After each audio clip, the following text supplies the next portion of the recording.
every director seems to have certain horror stories when they shoot abroad. What was the most difficult part about shooting in Rome? The food, you know, because the food in Italy, the wine.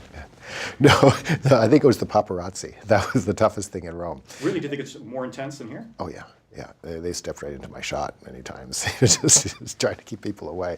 It was hard, not for me, but for the actors to concentrate on the streets when you know, there's so many photographers there and so many people that are bold enough to come right up and, while you're filming, step into your shot and shoot. How has Paul Haggis been a different director than some of the other directors you've worked with? Well, Paul is one of my favorite directors to work with, and I would love to work with him on anything. But, you know, he wrote the script, so you never know what you're going to get into when you go into a film that the director wrote. Because a lot of times they're so invested in the characters that they created that they're married to their dialogue and to these characters, and so you become like a puppet for them. Or they get so lost and confused that they kind of make you do the character every which way so then they can edit you the way that they want you to be in the edit bay. And he trusts his actors, so he hires you and then works with you in creating this character that you believe in. And so when you shoot this movie, you know exactly what you're doing, and it's oddly enough a rarity nowadays.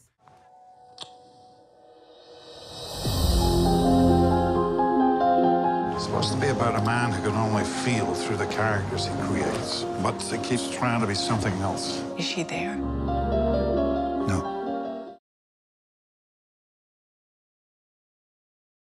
No, I think you know, sort of Liam Neeson's character was always the center point of this, and that didn't change in the editing process. It was a long editing process. I have a wonderful editor in Joe Francis, and it was.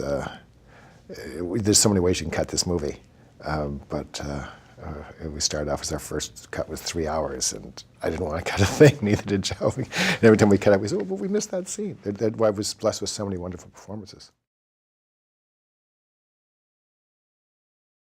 There's a really powerful scene between you and James Franco's character. Uh-huh. Did that need to be staged very precisely? Or That did you was guys kind of not fling it? staged, and there's a scar to show it.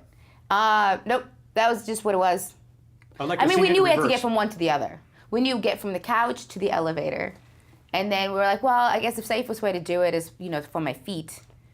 And then you kind of just see what happens. I'm never gonna let you see him again. No, you said it!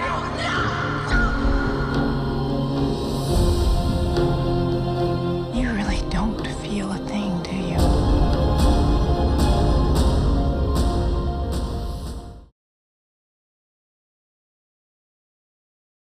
It didn't have a lot of stops and starts. I just got it wrong lots of times. I wrote for 2.5 years to try and figure out what this was. I mean, I wanted to do a film that that I knew from the beginning. I wanted to do one of those films that that I loved. Well, hopefully it's like one of those films, you know, from the 70s. So there's those great filmmakers like Antonioni and Truffaut and Godard and Buñuel, who I just adored, who were trying to tell stories in different ways. And so I wanted to make a film where he had an emotional reaction to it at the end, but he didn't quite necessarily have all the answers.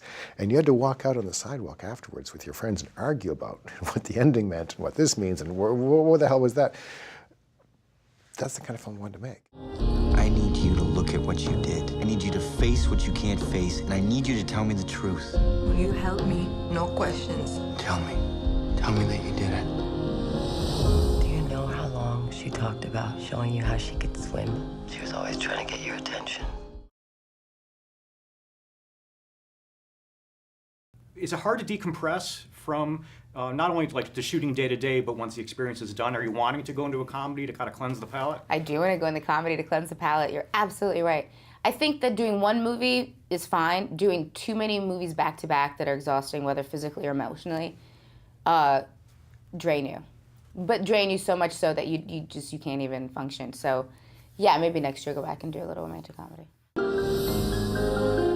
We just need to convince the judge that you're stable enough to get visitation again. What do you want, Julia? I need to be able to touch him. He is my son. Give me a hand. Yeah.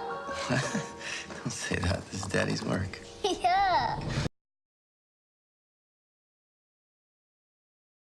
I really like just being a filmmaker and being able to come up with odd ideas like this one and just taking a long time to explore them, letting the characters take me where are they going to take me? And then being fortunate enough to have wonderful actors dig in and reveal themselves on camera and bring these characters to life. It's all a gift.